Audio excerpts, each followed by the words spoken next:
থাই ফুডের মধ্যে এটা আমার খুবই পছন্দের একটা রেসিপি। এত ফাস্ট আর এত মজার আর কোনো রেসিপি হয় না থাই ফুডের মধ্যে। Thai chicken stir fry with basil, এটা থাইল্যান্ডে যারা কিনা বেড়াতে এসেছেন এমন কোনো মানুষ খুঁজে পাওয়া যাবে না যে কিনা এই রেসিপিটা ট্রাই না করেছে। এইটা থাইল্যান্ডের খুবই সিগনেচার একটা ডিশ। আমি বলবো প্রত্যেকটা রেস্টুরেন্টে এই রেসিপিটা অ্যাভেলেবল। ইভেন কি বাসা বাড়ি থেকে শুরু করে যে কোনো পার্টিতেও কিন্তু আপনারা এই রেসিপি অ্যাভেলেবেল দেখতে পারবেন থাইল্যান্ডে আসলে। রেসিপিটা আগেও আমি শেয়ার করেছি, আবারও শেয়ার করছি, কারণ আপনারা অনেক রিকোয়েস্ট করেছেন রেসিপিটা আবারও শেয়ার করার জন্য। চুলায় কড়াইতে আমি সামান্য পরিমাণ তেল দিয়ে দিলাম। রেসিপিটা বানাতে খুবই অল্প পরিমাণ তেল লাগে। তেলটাকে বেশ ভালো মতো গরম করে নিয়ে তাতে দিয়ে দিলাম রসুন আর লাল কাঁচামরিচ থেতো করে নেওয়া। 3-4টা লাল কাঁচামরিচ নিয়েছি আর 4-5 কোয়া রসুন নিয়ে আমি একসাথে থেতো করে নিয়েছি। তো থেতো করে নেওয়া রসুন মরিচটাকে একটু ভালো মতো ভেজে নিয়ে তাতে দিয়ে দিলাম চিকেন ব্রেস্ট, ছোট ছোট টুকরো করে কেটে নিয়েছি। এখানে অনেকে কিমাটাও ব্যবহার করে, বাট আজকে আমার আর টাইম ছিল না, তাই একদম ছোট ছোট পিস করে কেটে নিয়েছি। এভাবেও খেতে বেশ ভালো লাগে।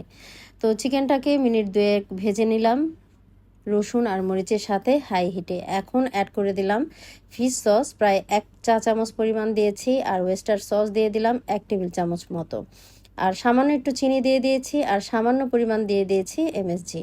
বাস এটাই হচ্ছে রান্নার মেন ইনগ্রিডিয়েন্টসটা। দিয়ে বেশ ভালো মতো করে নাড়াচাড়া করে মিশিয়ে দিচ্ছি। আমি এখানে কিন্তু কোনো পানির ব্যবহার করিনি, যেহেতু হাই হিটে রান্না হচ্ছে।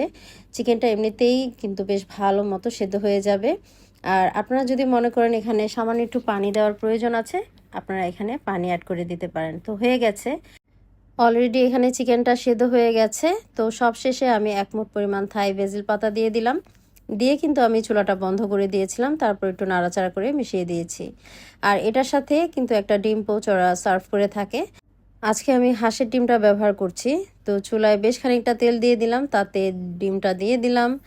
আর ডিম পোস্ট আমরা সবাই করতে জানি, এটার দেখানোর কিছুই নেই, তারপরেও ভিডিও অন ছিল তাই শেয়ার করে দিলাম। সামান্য পরিমাণে একটু লবণ ছিটিয়ে দিলাম। আর এখানে আরেকটি বিষয় হচ্ছে, থাইল্যান্ডে যে ডিমটা পোচ করে ওরা কিন্তু খুব বেশি পরিমাণ তেলে পোচ করে যেন ডিম পোচটা দেখতে একটু ফ্লাফি হয়, ব্যাস, আর নিচে থেকে একটু ক্রিস্পি হয়। তো হয়ে গেল, আমি একটা প্লেটে সার্ভ করে নিয়েছি। সামান্য পরিমাণে একটু রাইস, পাশে দিয়ে দিলাম থাই ভ্যাজিল চিকেন আর ডিম পোচ। তো এটা কিন্তু খুবই মজার একটা রেসিপি, আপনারা বাসায় তৈরি করে দেখতে পারেন, আর খেতেও কিন্তু ভীষণ মজার হয়।